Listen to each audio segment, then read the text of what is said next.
उत्तर प्रदेश में योगी सरकार अपराधियों पर अब पहले से भी ज्यादा सख्त हो गई है। चुनाव के दौरान ही योगी बाबा ने स्पष्ट कर दिया था कि सरकार बनेगी तो जो कुछ कार्रवाई रह गई है वो योगी 2.0 में पूरी हो जाएगी। ठीक उसी अंदाज में योगी सरकार अपराधियों पर जीरो टॉलरेंस की नीति अपनाती दिखाई दे रही है। चुनाव में हमने देखा कि जब सीएम बार बार बुलडोजर का जिक्र किया करते थे तो विपक्ष ने उन्हें बुलडोजर बाबा कहना शुरू कर दिया। हमने तो पहले ही दिन कहा था, हम लोगों ने कहा था कि अपराध और अपराधियों के प्रति जीरो टॉलरेंस की नीति के तहत सरकार कार्य करेगी।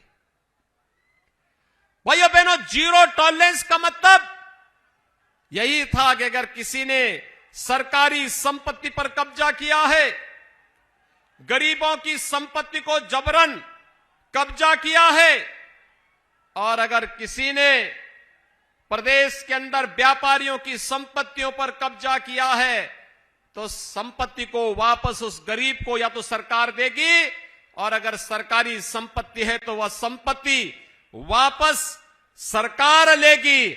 और इसके लिए सरकार ने आवश्यकता पड़ी तो बुलडोजर चलाने में भी कोई गुरेज नहीं बरती, कोई उसमें हम लगातार कार्य करते रहे। और भाइयों बहनों, हमें कोई संकोच नहीं हुआ। लेकिन अब कहानी में ट्विस्ट है, यानी कि अब सीएम योगी को बाबा बुलडोजर न कहकर यदि उन्हें डायनामाइट बाबा कहेंगे तो कुछ बुरा नहीं कहेंगे। दरअसल मामला यह है कि उत्तर प्रदेश में अभी तक अपराधियों के घरों को गिराने के लिए बुलडोजर का प्रयोग किया जा रहा था, लेकिन अब यूपी में डायनामाइट की एंट्री हो गई है। यानी कि अब अपराधियों पर दोहरी मार के लिए डायनामाइट के जरिए भूमाफिया के घरों को गिराया जाएगा। इसके लिए बाकायदा विशेषज्ञों की टीम भी बुलाई गई है।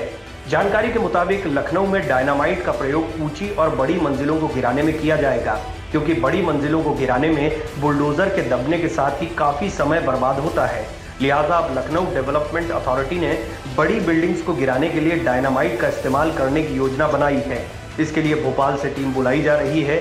लखनऊ डेवलपमेंट अथॉरिटी के वीसी अक्षय त्रिपाठी के मुताबिक जो बिल्डिंग छोटी होती है उन्हें बुलडोजर के जरिए आसानी से गिरा दिया जाता है, लेकिन बड़ी बिल्डिंग को गिराने में काफी समय लगता है। इसलिए फैसला लिया गया है कि अब इस काम के लिए डायनामाइट का इस्तेमाल किया जाएगा।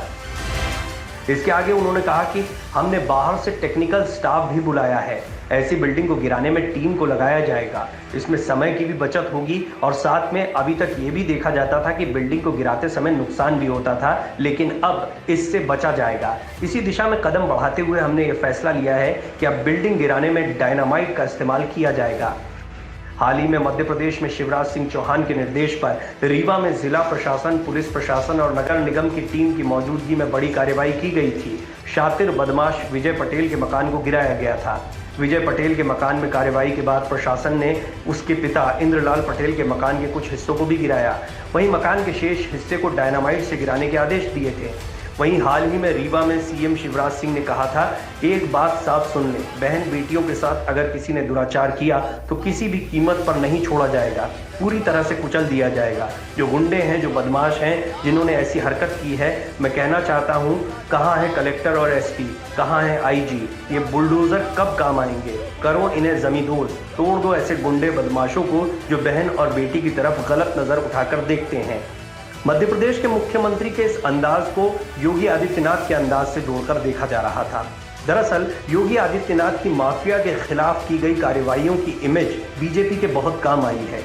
यही वजह है योगी 2.0 के आते ही योगी आदित्यनाथ पूरी तरह से एक्शन में दिखाई दे रहे हैं। उनका बुलडोजर अलग अलग जगह पर कार्रवाई करता दिखाई दिया, लेकिन अब बात बुलडोजर तक सीमित नहीं है। अब बड़ी बड़ी बिल्डिंगों और बड़े भूमाफियाओं को गिराने के लिए यहां डायनामाइट का इस्तेमाल किया जाएगा।